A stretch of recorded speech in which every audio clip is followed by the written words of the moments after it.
好，但是其实呢，我们必须要讲的是，泽伦斯基呢，他一再强调有的耶，我还有一个神秘地图，对吧？那个时候据说还拿出来跟美国这边来聊一聊。但现在呢，美国谈崩了怎么办？赶紧去欧洲，19个欧洲领导人通通站在他旁边力挺哦。这个是泽伦斯基啊，哈，英国斯卡尔在他旁边啊，马克宏也站在旁边啊，告诉他说我们挺我们欧洲的兄弟。好，可是问题是怎么挺？马克宏的讲法是。简单嘛，就是先休兵哦，海空休兵1个月，然后呢，我们再派人去那边做维和。所以回过头来，还是得先谈停火方案啦。但是呢，他也有特别提到哦，欧洲国家把我们的国防开支提高到 GDP 的3%到3.5%。为什么？因为川普不一直讲嘛，北约的各个弟兄们，你要真的是希望我的保护的话，那你自己也要加油，也要努力。所以他其实也是在回应川普的要求啊。基本上看起来还是在看美国的脸色嘛。那你看看哦，马克宏是最早喊出说我们也可以派士兵去那边的，现在是怎么讲？是说要停火才，而且不包括地面战哦，才会把人给派过去。所以未来数周里，乌克兰土地上不会有欧洲部队，那讲了好像也是白讲哈。英国施凯尔当他一到这个伦敦的时候，他给了他一个大大的拥抱，但是问题是，他也是讲啊，这个叫自越者联盟计划，很多人都愿意表态，但是呢，都是跟在法国的后头，都讲的是停火为先，甚至呢，他还私下的跟他说了。是不是跟美国川普这边再讲一下嘛？还是没有美国是不行的？欧盟这边呢，紧急的在整顿军备了，同时呢，他们也特别强调了要把乌克兰打造成钢铁豪猪，让俄罗斯难以下咽，而且呢，他没做任何错事。施凯尔讲的，他也不相信说普京不会再犯。这一些话基本上呢，都还是讲的很英勇，讲的很勇猛，但问题是，当真的要派兵去的时候，大家就会缩手。英国驻美大使就呼吁，你必须要无条件的支持川普的停战计划。那回过头，不就是又是川普去跟普京谈？那谈了什么？是不是你应该要无条件的同意，要无条件的来接受呢？这些事情大家都想问，到底欧盟有没有能力自己来挺乌克兰？波兰总理呢就直接讲了，欧洲的防务要自立，你不要期待那个3亿的美国人保护我们5亿的欧洲人。感觉现在川普不会做这些事情，因为大家都还是很顾自己嘛。比如说挪威现在呢，大家就在讲啦，我们要一起对美国、对川普发声，对不对？他们这样欺负我们这个欧盟的弟兄、欧洲的弟兄，但是呢，他们的燃料公司拒绝为美国军舰加油这么一件事情，说呢要抗议川普政府的对乌政策，表达对乌克兰的支持。但他们的国防部长马上讲说，没有哦，我们要继续为美国海军舰艇来提供燃料。这一些的说法，大家就会想问，现在在欧洲是不是其实有2种不同的情绪，有一些其实分裂了呢？美国是不是时候退出北约还有联合国？马斯克转发表示支持，他其实也是一个 mega， 就是以美国为主的，让美国伟大。那最大的这个北约危机就会变成是俄罗斯最大的赢家了。毕竟北约当时的成立，很多时候其实是以俄罗斯作为一个想象的对抗空间嘛。北卡罗来纳教授这个拉雷斯就直接讲了。可能中国也无法相信自己拥有好运气，能够碰上这一种好事吧？因为呢，中国其实从头到尾没做什么事情，但好像已经让西方看到了那一些些的裂缝了。德语媒体呢，甚至还直接讲了，说中国呢正在为战后的乌克兰悄然布局。好，毕竟呢，他们后续一定会有很多，包括说呢。要重建啦，包括说后续要有可能维和啊等等这些事情，是不是？川普讲的中国不能没有角色，中国这个时候突然之间有了角色，而且面对的会是一个分裂的西方吗？来请教一下彬哥，您怎么样来看泽伦斯基站在这一群人，也算是站在 C 位了，感觉很暖，但是心里头会不会有点凉？现在看起来，欧洲这些领导人多数就是愿意支持泽伦斯基，看起来当然是不错。可是问题是，他们提出来的停战计划到底有没有办法实现？这才是最关键的问题。那首先，他们要求要海空休兵1个月，还要2阶段派兵乌克兰维和。对，请问一下，俄罗斯为什么要跟你海空休兵？不知道，不是乌克兰根本没有海军啊，对不对？哦，对，哎，对啊，打的过程当中，他海军黑海那边没了嘛？对啊，他基本上也没什么空军啊。那这是俄罗斯有单方面完全优势的地方，我为什么要跟你停火？对不对？所以这不是很奇怪的一件事吗？你为什么会认为普丁会接受这种东西？我觉得很奇怪。你要他接受可以，那你是不是要拿东西跟他交换？那你给他的交换是什么？没有，完全没看到，就是单方面要求俄罗斯停火。那俄罗斯怎么可能会同意？因为现在大家也都知道，现在乌克兰还在冬季嘛，地面结冰嘛，那个部队运行困难嘛，所以他现在就是大量用无人机啊，用轰炸这种方式啊。那你叫他不准用这个，那你就是在帮乌克兰争取时间嘛。那对俄罗斯来讲，我为什么要做这件事？我为什么要让我的敌人重新休整，好来对付？所以你如果没有拿出一个交换的东西出来，俄罗斯不可能会同意嘛。然后再来，你下一阶段你要在乌克兰驻军，这是普丁从一开始就说他绝对不会接受的事情嘛。对，你任何欧洲的部队只要一踏上来，他一定会做出反制嘛。那停火就遥遥无期嘛。所以我觉得欧洲这些国家还是自己躲在自己的房间里头，自己在化修，在那边自己想做梦似的这种计划。你要提出来的计划要切实可行，要俄罗斯人有可能同意。你没可能同意的东西，你提出来有什么意义呢？好，这个冯德莱恩说要把乌克兰武装成这个钢铁豪猪，钢铁豪猪。对，好，那去啊！你们欧洲现在这些国家就把军备全部丢给乌克兰了。你们已经给你们3年的时间了，你怎么不去武装它？现在才说要把它武装成钢铁豪猪，不要骗了啦！其实大家都没有注意到一件事情吗？经过这3年的时间了，欧洲这些国家，英德法这些国家，哪一个国家提高了它的工业产能，提高它在军火上面的制造速度？全部没有，全部还是跟战前一模一样。这代表什么？他们没打算做这件事啊。他根本没有打算要转成战时形态。俄罗斯从战前的军火工业，其实它也是停滞很久。它经过这3年，俄罗斯的军火工业开始全开了。全开。那你怎么去跟人家玩？所以我觉得欧洲这些国家都只是在嘴炮而已。然后还是斯凯尔讲了实在话，对，他不信任普丁，但是呢，我们还是要看美国。所以所有的事情还是要依靠美国。你如果没有美国的保证，这些欧洲国家就是个屁，基本上就是这样。斯凯尔讲这句话等于承认啊，你欧洲10几国连起来没有美国一个国家说的有利，就表示这些国家基本上拿不出什么真正的实力出来，就跟川普那天讲的一样 ，You have no car， 你手上没有筹码嘛，你要跟人家讲什么？所以普丁会被他们吓住吗？根本不会啊。在我看来，你们欧洲人去玩好了，普丁理都不理你，他继续他的步骤在搞，他看美国这边动向怎么样。那现在美国呢？美国也很简单嘛。你们欧洲人，川普已经讲了好几次啊。你们欧洲人想要派军队去乌克兰是 OK， 赶快去。你们欧洲人要帮助乌克兰太好了，乌克兰是欧洲的啊，所以你们帮他天经地义啊。那问题是你们帮啊，不要只出张嘴啊。那现在呢？整个局势演变到现在很简单，川普也知道欧洲这些国家到头来是要回来求他的，所以他也不急，就等你们来求我吧。那川普都不急了，普丁更不急了，大家就来吧，我们就慢慢看这场戏怎么演。好，请教一下赖老师。川普认为乌克兰的战争在欧洲，对，然后已经搞了3年，美国也花了1、2千亿，川普甚至认为3000多亿了啊，但事实上没有那么高了。但是美国认为这笔钱为什么要我付啊？然后为什么他的军事人员的训练要美国人来开支？整个北大西洋公约组织的军事负担，美国人为什么要负担最大？那他认为你欧洲既然是欧洲的事情，就欧洲要来扮演主要的角色嘛，承担主要的责任。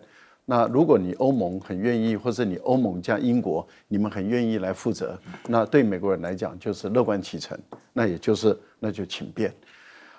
欧洲这些人啊，在英国跟法国两个大国的国家元首的极力的推动下。这个声势很浩大，然后这个温暖也很够，热情也很足，但是诚意不够，因为诚意是我们要看的是，不是你的嘴巴，不是你的动作，不是你的场面是不是制造得很热烈，大家要看的是你愿不愿意出兵。那到目前为止，英国不愿意出兵，英国说我可以出兵，但是要有美国的安全保障。换言之，也就是说，我出不出兵是如果俄罗斯打我，要美国人来跟我一起打，这叫做安全保障。那美国怎么可能会给英国安全保障呢？所以英国就讲得很明白，没有美国的安全保障，我是不会出兵的。好，这就是这发动这一次会议的主人，那个英国的首相在伦敦召开的，他说美国没有给我安全保障，所以我不会出兵的。第二个，那就法国了，法国说我会出兵，但是不是这几周，而且是几周后，而且最好是战争结束以后我再出兵我去维和的，我去维和，但是俄罗斯已经摆明了，欧洲的军人都不能进来。那问题就在于，法国马上回头看，我要美国做安全保障，美国不肯，那我就不会出兵了。好，两大国都不出兵了。那德国在这次因为刚选完嘛，所以他的身份还没有真正阻隔，他也不方便讲话。肖尔兹已经选输了，他也不能出席了，所以德国另外一个大国很安静。那其他的国家，冯德莱恩没有实权，冯德莱恩能够叫得动哪一个国家的兵呢？没有。然后他说：“我们的欧洲有个防务基金2000亿欧元，那你2000亿欧元你能动吗？你动不了的，因为那个钱不是你的，那个钱是要欧洲的国家他们来共事，你根本动不了。所以那是一张嘴巴。好，整个会开完了，就是一张嘴，钱没给，军备没给，武器没给，军队没给，什么都没给。”那就是热情拥抱，然后拍个照片，这个会议就结束了。那当然会有观众朋友说没有赖老师，这个英国说给22.6亿英镑借款，对借款。观众朋友您知道吗？这22.6亿英镑是英国去年10月就提出来，但是他是借给乌克兰，要乌克兰还。可是问题是，对于英国来讲，那我的担保是什么？对。所以从去年10月提出来到现在都还没有成交。好，这次成交了，成交是什么呢？就是动用俄罗斯的海外资产所滋生的利息，给乌克兰，而乌克兰要担保这笔钱，如果俄国要回来的话，这笔钱都要还给俄国，但是利息英国要收，而这22.6亿中要拿出16亿向英国买5000枚防空导弹，所以英国是两手赚钱，面子也够了。两手都赚钱，一方面赚利息，二方面赚这个军工武器。各位观众朋友，这就是欧洲人。是，请教一下江老师。我接续一下刚刚赖教授讲的，英国首相说他要拨款，然后买5000枚防空导弹送给乌克兰，然后特别讲呢，这个5000枚导弹是哪里生产呢？是在贝尔法斯特就是他的北爱尔兰。那要去振兴那边的军工业，制造就业机会因为北爱尔兰和爱尔兰始终有这个独立或统一的这个问题他要去借着这个呢来加强当地的经济。那提到说美国会不会退出北约我倒觉得可以从一个更广阔的角度看美国大概不是谈退不退出北约，而是美国对欧洲近年来的欧洲呢，感觉厌倦，他要退出，要远离欧洲。远离欧洲什么呢？他要远离欧洲的好几项东西，就是开放边境、绿色气候政策、性别多元认同、欧洲的社会主义，这些东西他是不喜欢的，他要退出。我这边有一本书介绍给各位读者，大家可以看一下。这本书的题目很有名，很有趣，叫《欧洲奇怪的死亡》。然后下面的副标题说是移民认同伊斯兰这是一个英国作家他写的。他说欧洲很早就开始走向死亡过程了，因为我们参与了这3项东西：移民认同伊斯兰，把我们的土地呢，把我们的各个国家搞坏了。我查了一下，这个在英国举行高峰会有好多国家去，有一个国家没有去，就是匈牙利大家都晓得匈牙利的总理奥班他是特立独行，所以欧盟呢还处罚他，要给他的年度经费凑着不给他。为什么呢？因为他说我不遵循欧盟的这个规定，说允许移民进来，我要严格审核。那奥班的这个讲法被很多人批评，说他是Islamophobia 就是反这个伊斯兰。他特别解释，他说我不是反伊斯兰，而是我认为伊斯兰不要进到我的国家来，因为我的国家是天主教，他的国家里有37%到40%的人是信仰天主教的。他说这个呢和伊斯兰教是不合的，那你待在你的国家就好，你不要进来我这里呢，跟我的社会混在一起来扰乱我们。那这一点是不是说只有匈牙利人有这样的观点呢？其实不然。法国政府很早，大概在2000年还是2002年的时候就宣布所有的学校运动员都不可以戴伊斯兰的头巾那当然他讲的广泛一点，他说是也不可以戴一个大项链，也不可以戴犹太教的装置但是呢，主要就是说对这个伊斯兰呢的头巾有所禁止。那这一点其实不是和匈牙利奥班的讲法一样吗？因为跟我们的社会跟我们的文化不合，所以美国其实也是要退出这样的欧洲文化。其实到现在呢，大家都在讲，到底目前的社会当中是流行一个什么样的趋势？毕竟川普现在当总统之后，在今天的奥斯卡里头，就有得奖的这个非裔女星就站在台上热烈眼眶，觉得说现在对他们来说是一个蛮艰难的时刻。但是呢，这位主持人他所讲的话，也让大家觉得是不是有不同的说法？这次的主持人是谁？是柯南·欧布莱恩他是蛮有名的一个主持人。他现在讲什么？他现在跟大家讲说，用中文讲讲说快来找我演戏吧，我欠了一屁股债。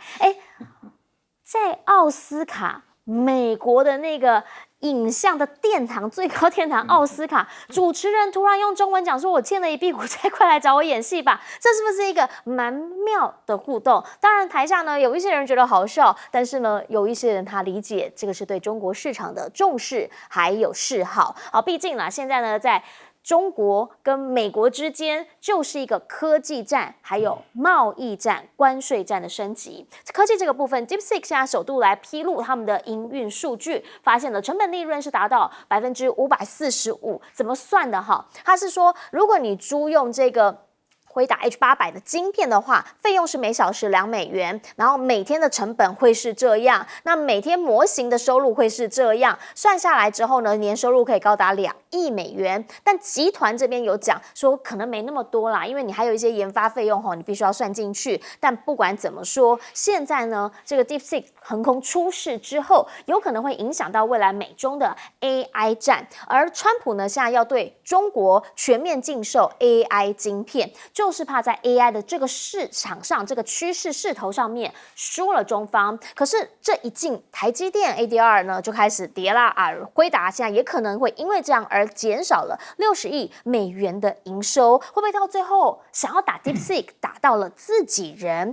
在澳洲这边呢，现在也说好像要开始禁用 DeepSeek 了，所以让中国驻澳洲的大使呢就直接说，我们本来好不容易才回暖的中澳关系，小心不要变成了经贸关系政治化，最后又回到了原本的那个很不好的状态。毕竟现在呢，美中之间的大战再下一城，3月4号，也就明天开始，因应美国要再加10%的关税，大陆这边讲法说呢，他们要在农食产品这边来进行反制措施，反正你加我10%，我就会再回敬你10%。而目前美国下一步有可能动手的是在铜制品的部分要进行关税调查，要提高它的这个关税的价格，但是呢，这进口价格一高，后续的走动，铜价的走高，就会影响到很多民生的物资了。可是你要知道，美国的铜从哪里来最多？并不是从中国来最多实际上智利加拿大秘鲁这边才是占他们去年进口量的超过90%。那你这个出手不就是又打自己人了吗？这个大家其实就看不太懂了，因为川普现在呢也要对进口木材来进行关税的调查，这个木材的部分哪里进口最多？加拿大，所以大家就会问，到底发生了什么事情？美国商务部长讲了，有哦，加拿大跟墨西哥关税，我们4号是会生效的。川普呢，他会来决定实际的税率价格。可是美国财长告诉你，不会，很多美国人在担心哦，特别是企业主在担心，对加拿大跟对墨西哥提高了关税，全面性关税之后，影响到的就是美国本土企业。财长告诉你，安娜。中国会概括承受。其实很多人看完这句话，有点不太明白，到底班森特他的这个逻辑是什么？为什么加了加拿大跟墨西哥关税之后，中方会概括承受呢？怎么样来讲这么一件事情？对巴菲特来说，只要是加关税，那个就叫做战争。原因是因为呢，他罕见的发生了说。关税壁垒本身就是一个战争行为，你上一次其实已经有经历过了，这一次你为什么还要再这么做呢？同时呢，在股市上面，虽然呢，他也强调，我们没有特别的动作，但是确实他的公司就是持续的在减这个股市里面的持份嘛，大家都看得到。知名的投资人呢就在讲，美股有可能会崩盘，甚至要呼吁不要买加密货币。最主要原因就是因为他认为啦，包括了 AI 啊，还有这些新技术，可能都会面临泡沫。但川普怎么不这么想啊？他不是已经拿到了这5000亿，未来要发展大 AI 了吗？他现在呢，甚至还把5个虚拟货币列为战略储备。也因为这样子，所以呢，加密货币现在反而在美国里面市场价值也是持续的在飙升的。所以呢，就想要请教一下彬哥，川普他现在的政策有的时候反反复复。那关税的部分其实会影响到的，不是只是美国的经济，当然美国会影响很大啦，毕竟它的这个通膨可能会影响很大，但影响的是全球。那您怎么样来看？特别是现在连影剧圈好像都开始要跟中国这边来示好，表达一些重视。其实如果没有中美贸易战的话，会有更多的好莱坞这些大腕进到中国大陆的市场。是，这个对他们来讲，其实是一个很能够赚钱的一条路子。只是因为中美从川普上一任上台之后闹僵到现在，很多美国片也不太能够在中国大陆上，也断了很多好莱坞巨星进入中国大陆的机会。那当然对他们来讲，能够不要这样子针锋相对是比较好。那可是以整个国际局势来看，这个大概很难再回到过去。那至于 DeepSeek， 它是不是获利有这么高？我相信它一定有获利，是，但是获利是不是这么高？其实我个人认为不太可能的，因为它很多成本都没有把它估进去。你只是单纯就表面的这个东西去算，但无疑的它是赚钱的。那只要赚钱就会刺激动力，它就会继续往前研发。所以这个对他来讲当然是一个利多的消息。那可是我现在比较不懂的就是美国你去限制中国大陆先进晶片或是最尖端的晶片是有道理的，就是要避免中国大陆取得快速的进步。对。那可是你现在是打算连成熟晶片也要一并限制，我就觉得这个毫无道理可言。因为你限制的结果等于是帮助中国大陆做市场保护，就让中国大陆自己的晶片可以独占他自己的市场。那中国大陆明明就是一个很大的晶片市场，那你等于在培养中国大陆的成熟晶片，确保它在市场的地位，这个不是很莫名其妙的一件事情？然后损失的是美国厂商的利益，这个很怪啊，这个逻辑上有点说不太通，我是搞不太懂他到底脑袋在想什么。那现在他要对中国大陆计关税。可是我们之前已经反复论述过，也就是中国大陆也知道美国会对他打贸易战，所以这几年他快速降低对美国的贸易依存度，所以他已经降到只剩10%几了。所以这一次再来打贸易战，其实对中国大陆的影响已经不会像第一次这么大。可是川普好像乐此不疲，觉得这个一定会让中国大陆遭受重创，所以什么也要加关税，什么也要加关税。可是现在看起来，他这一系列加关税的政策里头，我看他的盟友受损比较重，中国大陆受损好像相对没那么重。比如说铜来说的话，中国大陆卖到美国的铜根本就占比很少。对，那你加高这个关税，你到底是要对付中国大陆，还是要对付智利，还是要对付加拿大？我搞不太懂了，这个逻辑是什么？中国大陆也不太可能有木材输到美国吧，对不对？所以他的整个逻辑到底是什么？我一直始终搞不太懂。那最后我觉得最难理解就是这位财政部长班森特，为什么到最后是中国大陆买单？我不懂因为你一旦加了关税之后，一定是你的进口商要买单嘛，那你的进口商一定转嫁到美国的消费者，那怎么会是中国大陆买单呢？真的麻烦帮我们上个课吧，我实在看不太懂。有点不太明白啦。但是不管怎么说，在关税如果持续加上去之后，影响到的就是全球的经济趋势还有动向，特别敏感的市场现在很紧张了。先进广告。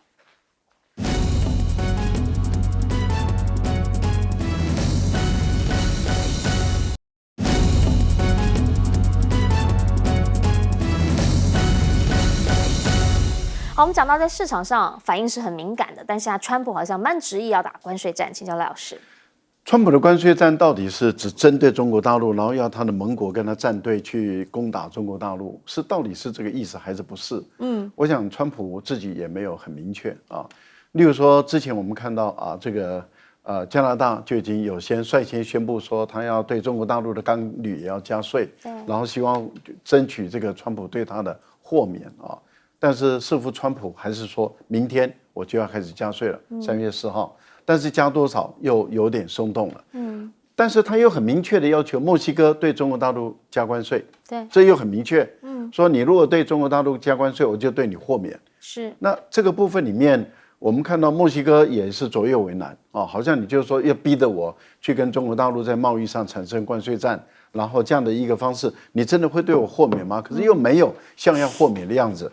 我觉得这样的一种玩法是很多他的盟国他到底都已经搞不清楚，你到底是要怎么样，然后又说对整个欧洲啊，对整个欧盟还有他的盟国，包括日本、韩国等要对等关税，对，那最后造成啊他的很多国家就很紧张啊。那川普到底要怎么做？坦白说，很多国家真的是已经是原本以为他看懂了，可是后来又发现好像看不懂啊，所以就有点举棋不定了。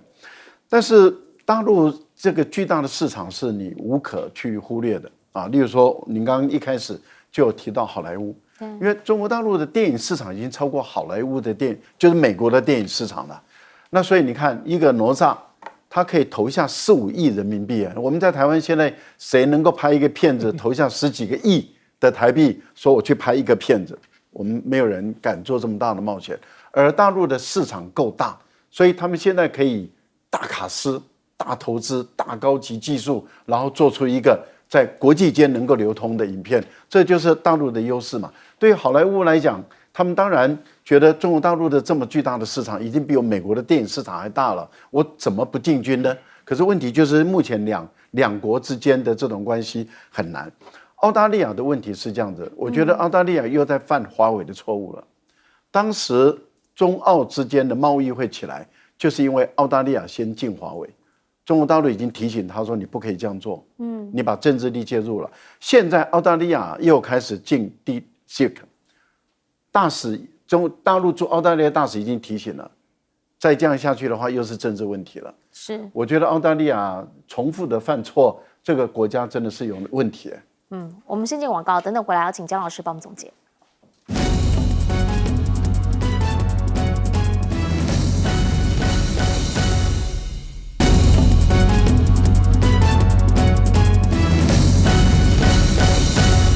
好，节目最后我们要请姜老师帮我们总结。好，叶莹，你晓不晓得为什么美国这个地大物博，森林这么多，可是大量进口加拿大木材？哈，这是一件很有趣的事。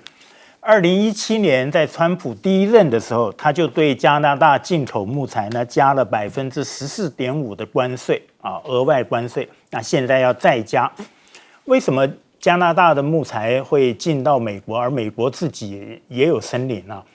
因为美国对森林的管制啊，比加拿大严格，因为它受到这个环保团体、环保主义的影响。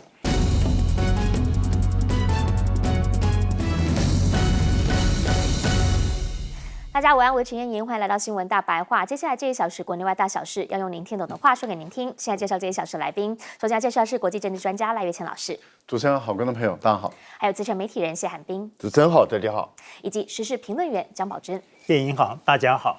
好，一开始今天带你来看到的是，川普呢最近就看到很多他的新闻，最主要就是他在白宫给泽伦斯基洗脸之后呢，现在他自己转贴了网红的文章。为什么要转贴？当然是讲的好话嘛，以他的个性，对吧？他说，自己棋艺高超，俄乌通通被他玩弄于股掌之上。他当时转贴文章呢，人家里面就讲说他棋艺高超的棋手玩弄双方啊，所以泽伦斯基会不得不屈服等等等。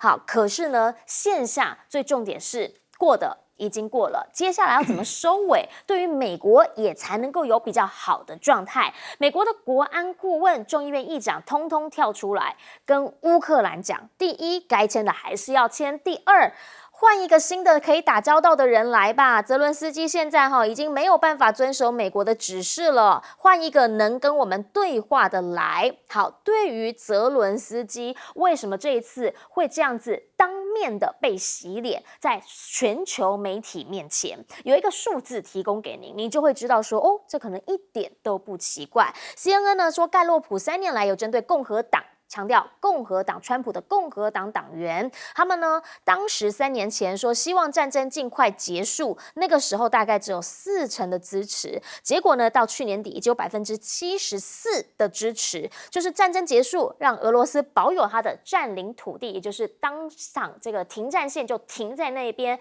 现在。将近75%，换句话说，川普会做这件事情，其实你就一点都不奇怪。再加上新仇旧恨嘛，当年在选举的时候，川普其实有曾经要求乌克兰调查拜登的家族资产，结果泽伦斯基拒绝了。去年呢？他不是也讲吗？刚刚今天在讲Walz 他不是也 Vance 也已经直接讲了嘛？你还去帮民主党的去竞选去站台，你这样子要来这边还不感谢我们，所以。吵都已经吵了，你也给我们觉得不是那么好看，在白宫吵成这样，现在说要他洗门风啦。彭博社的讲法就是说呢，有里面内部人员传出来说，只要他公开道歉，修复美乌关系就有可能。泽伦斯基呢，在接受这个 Fox 的访问的时候，他的讲法是他不可能会道歉，但是他认为有些时候有些事情应该要在媒体的视线外讨论，同时要完全尊重民主与媒体自由。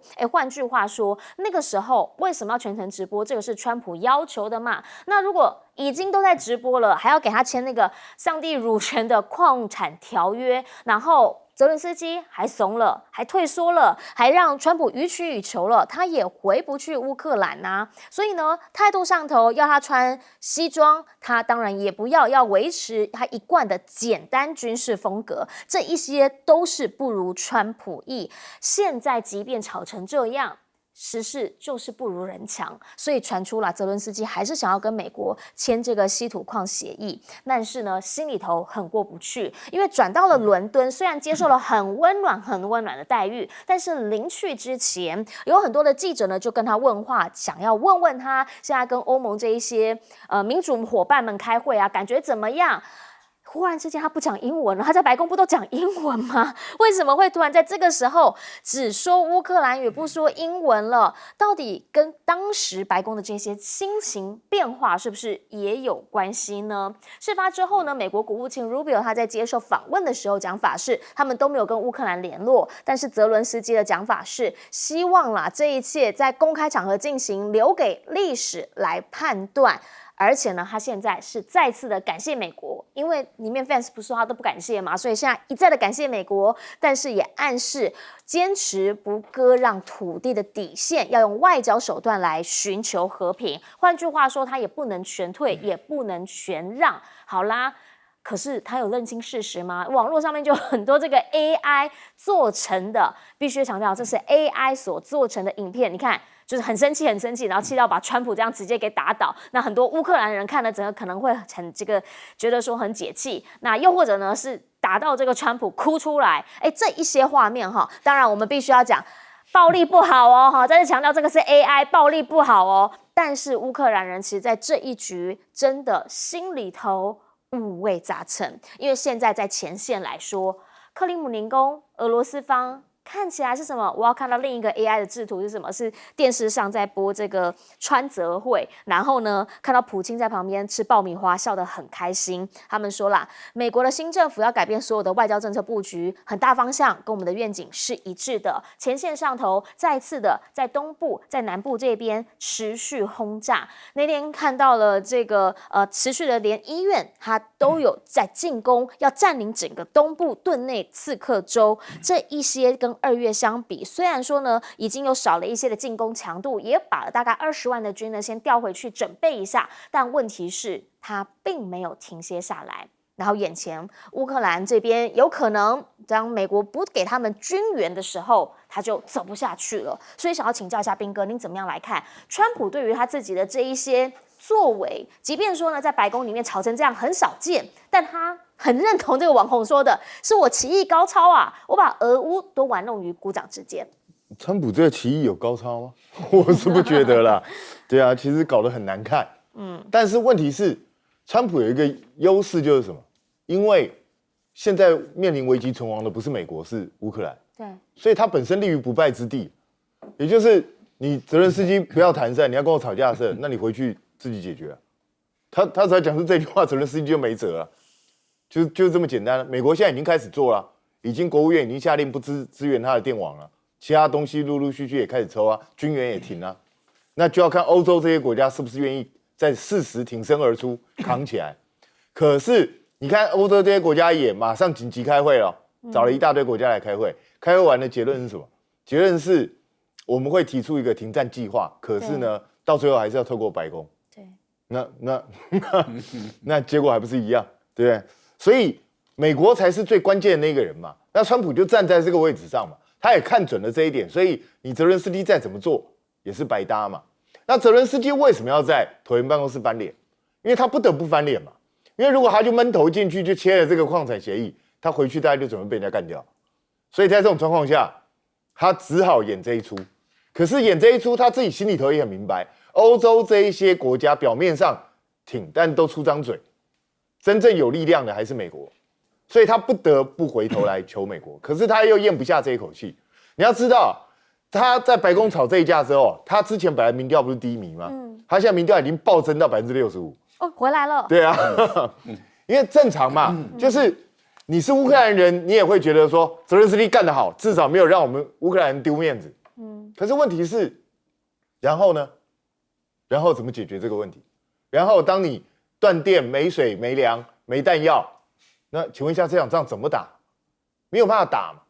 他的现在的主力武器来源都是美国的。美国不要说我停止你军用，我只要不供应你弹药，你就完蛋了。我星链一断掉，你就变瞎子了。所以这个对乌克兰来讲就是一个没办法解的题。所以泽连斯基现在又转向回去，又说那我们来签矿产协议吧。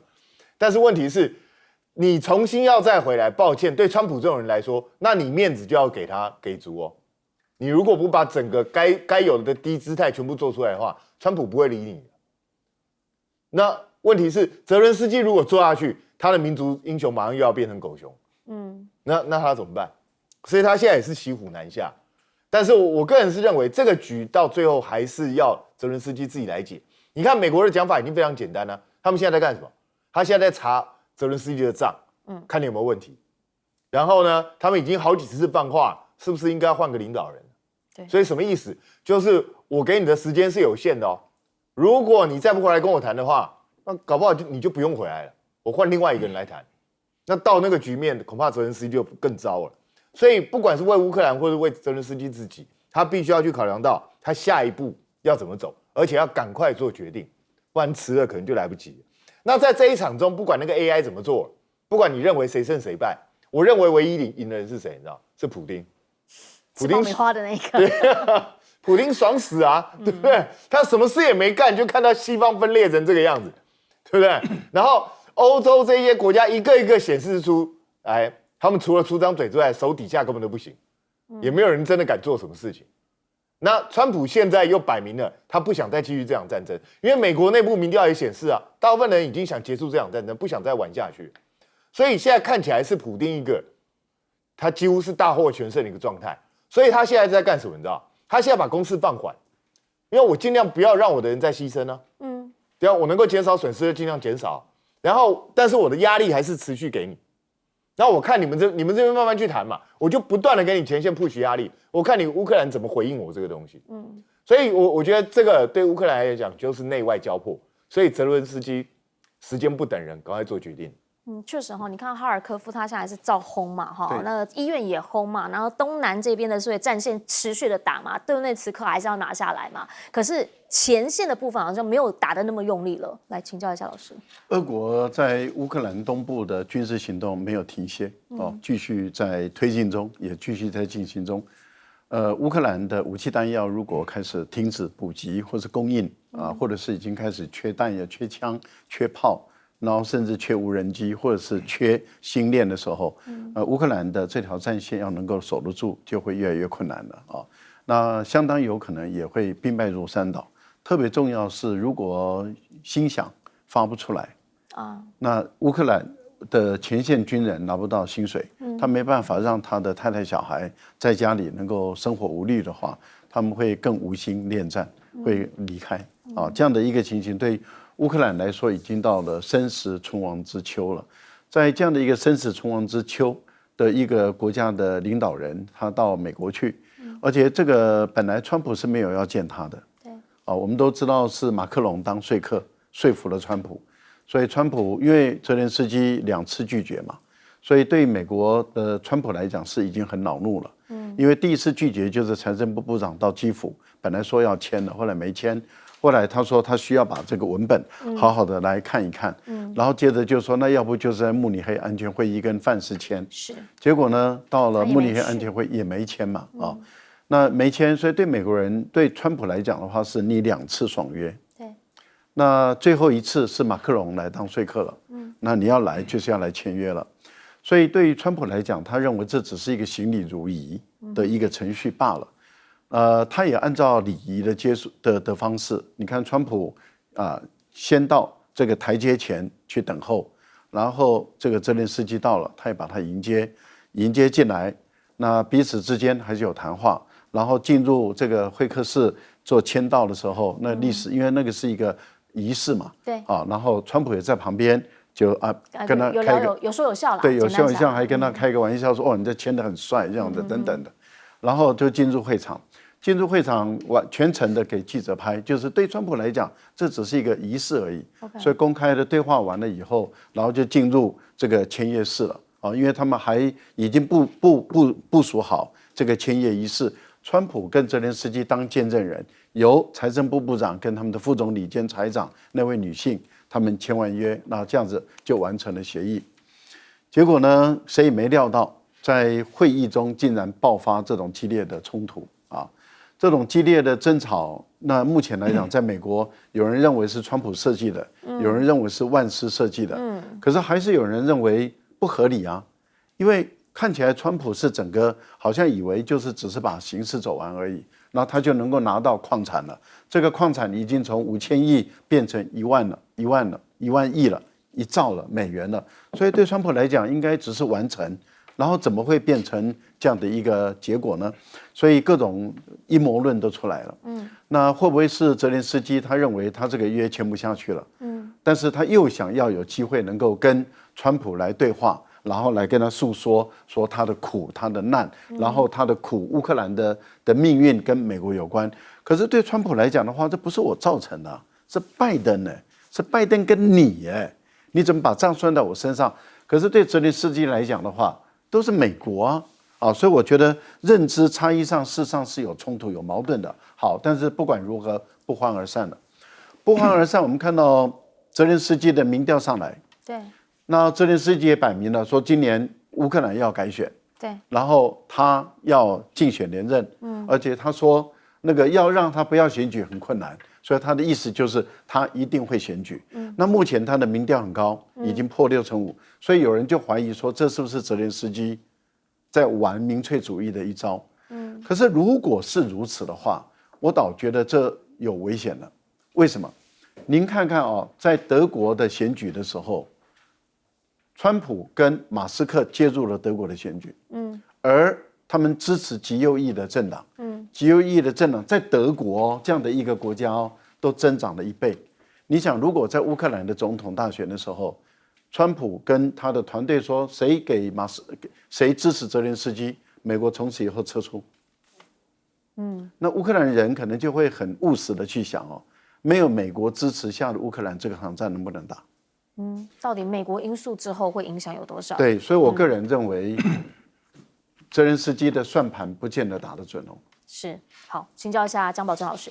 好，我们外人，全世界啊，都以一种看热闹啊、幸灾乐祸的心情看这场在白宫椭圆形办公室发生的闹剧啊。不过这当中呢，其实他们是牵涉到2个协议了，一个就是矿产协议，预备在当天要在白宫要签的，有一个仪式，还有记者会。第二个是川普预备呢把这个矿产协议签完了，他要好去专心跟普丁再来讨论停战协议，那个就是大家一直批评的说没有把乌克兰、没有把欧洲放在里面啊。那这个泽连斯基到了白宫呢，其实没有跟他讨论矿产协议，而是讨论了这个和平停战协议，他们有了争执啊。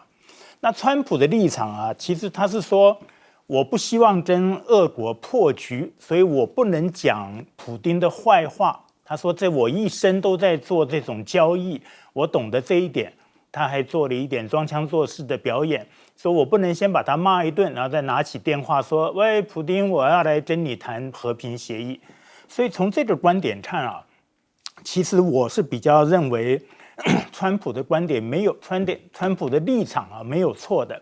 大家回想一下，在2024我们台湾要选举之前啊，那时候也有一个风波，就是马总统呢突然接受外国媒体访问，说如果我们跟大陆有某种谈判的话呢，必须信任习近平。哇，这不得了，在台湾就炸锅了。